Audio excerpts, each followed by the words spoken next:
Hi, and welcome to episode 3 of Lessons with Miss Esson. Today we're going to talk about budgeting. Now, first things first, budgeting, especially while in college, is super important because you don't want to leave here with more debt than necessary. Now, that doesn't mean that you can't have any fun while you're here. It just means you have to be aware of what you're spending and making sure that you're living within your means. Now, budgeting seems quite daunting, but it's super easy nowadays with all the tools that are available to you. Personally, I like to start my budget out with looking at a spreadsheet. So here, I'm using one that I created, but you can go to Google or just search online for free templates or download one right from Word that already has all the formulas in it for you. So start by looking over items that are already listed in your template and see if the one that you've chosen has all the options that you're looking for, or you can choose to delete things that you know for sure that you won't use. So for example, I can get rid of this pet section because currently I don't have a pet. Then you can also start adding in different components that might be missing from your template that you've chosen that actually work with your everyday spending. Then you start inputting your numbers. When you start with a budget, it's really important to have an estimate column and an actual column, especially for your first couple of months. This is going to allow you to go back at the end of each month and input what you really spent and see if your estimates were right. You want to be as accurate as possible when budgeting. Pro tip number 1 for today's lesson: save your receipts. Saving your receipts sounds annoying, but it lets you go back at the end of the month and see what you actually spent. So then you can take those numbers and plug them into your actual column of your budget.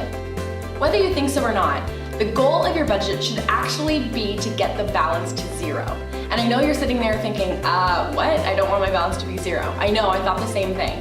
But the point is that if you've allocated your budget properly, your budget should balance out to 0. Meaning, if you have any money left over at the end of the month, after you've paid all your expenses in your budget, that money should go to something like your savings account or paying off extra money on your student loan. Because if you've allocated your budget properly, you shouldn't have any money left over at the end of each month.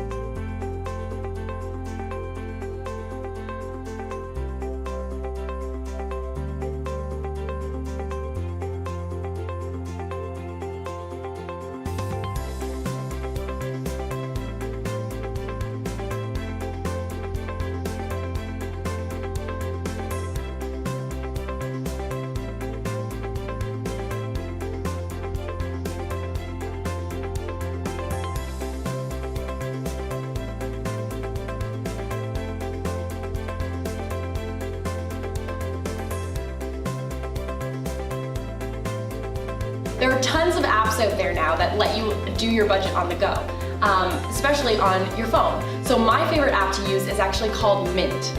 Mint allows you to connect your bank account and credit cards to track all your spending in real time.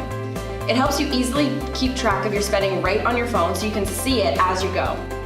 You can keep up to date with your budget and see your complete financial picture at all times. Mint is also a very secure app, so don't worry about having that problem.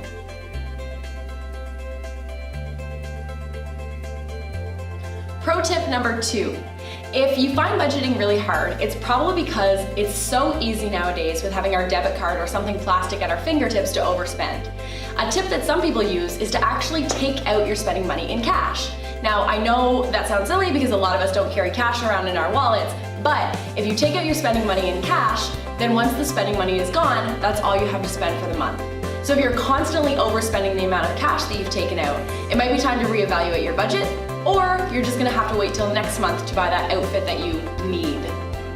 Budgeting doesn't have to be difficult. You just have to take the time to set it up properly to live within your means while you're here at school.